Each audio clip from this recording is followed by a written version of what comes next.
everybody, it's oopsaw Katie, and you may not believe this, but I have finally finished Mother of Pearl. Yahoo! Woo! So I am here to do the book review now. So this is Mother of Pearl, written by Melinda Haynes. This is the first book that she ever wrote, and I like the book enough that I would actually go and check out the other books that she has written. Okay, so I'm just going to read you a little bit off the back so you have some idea what the story's about. So it says, Mother of Pearl revolves around 28-year-old Even Grade, a black man who grew up an orphan, and Valuable Corner, the 15-year-old white daughter of the town whore and an unknown father.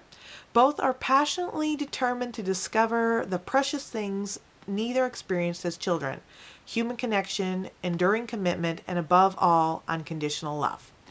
So that's the story. But it's a bit deceiving, the back, because while Even and Valuable are definitely the two key characters in the novel actually has several other characters that are very well developed, that interact a lot with the two main characters, so much so that at some point in the book becomes as much about them as it is about Even and Valuable. That's my opinion. And so really, it's one of those books where you have multiple characters who in the beginning don't seem really to be connected at all. And then through events and through actions of certain characters, they get drawn into each other's lives. And then in this case, to the point where their lives are so intertwined with one another that you can't really distinguish main characters at one point from other characters. They're all really important. So, like Combat Oasis, I'm trying to model my book reviews a little after him. He talks about what he doesn't like about the book, and then he talks about what he does like about the book. So I just want to, again, this is kind of like a warning to the reader.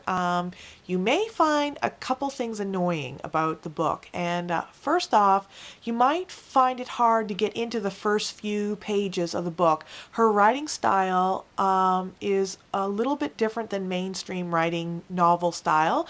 And what I mean by that is that she kind of writes like people talk instead of writing like writers write, if you know what I mean.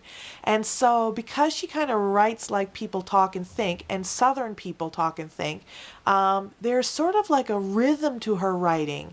And so at first, if you don't know that, and if you don't know what to expect, the writing seems kind of choppy, but really there's a wonderful rhythm to it. And after a couple pages, I caught on, and then it really was very rhythmic for me after that, to the point where halfway through the novel I forget that there's any rhythm at all, and I'm just reading and enjoying it.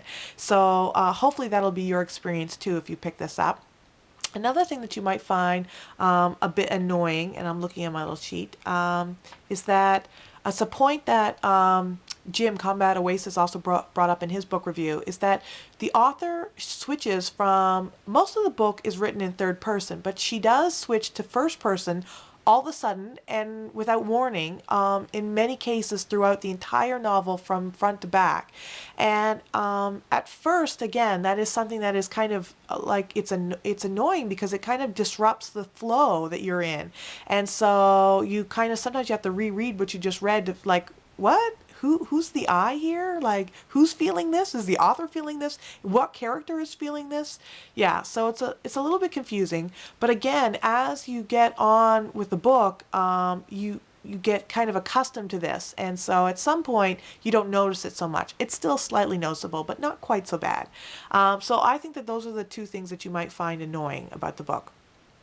I'm on to now things that I like about the book. Well, first off, let me tell you, I really, really, really enjoyed the book.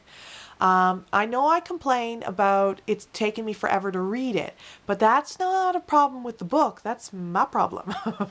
I have discovered that my attention span past 200 pages is almost non-existent. So the first 200 pages only takes up like the first 23 chapters of this book, and there are 39 chapters in this book, and the book is almost 500 pages long. And so Yeah, I got through the first 23 chapters and I was so enthralled with the characters and their development and what was happening, and everybody was so interesting and all their different stories were interesting, and I could see how everyone was getting connected, and it was wonderful. It was exciting. These characters were funny and they were strange, and some were bizarre, and some I liked right off the bat, and some of the characters I couldn't stand, and I can't, I don't want to read anything about them. But it was so good. The book, the writing, I feel, is so interesting that I have this terrible habit with books, is that sometimes I skip over large sections of the book if I think it's not relevant. If I think the dialogue isn't important, I skip over it. And lots of until I get to the stuff which I think is relevant, and I keep on moving on with the story. Lots of writers have what I consider irrelevant information, excessive irrelevant information. However, with Melinda's writing and these characters and the stories, I never did that once. I wanted to read every single line. I wanted to read every single paragraph. I wanted to read every single chapter. The trouble was with me is that there is so much. She gives us so much story, so much information, so many interesting things.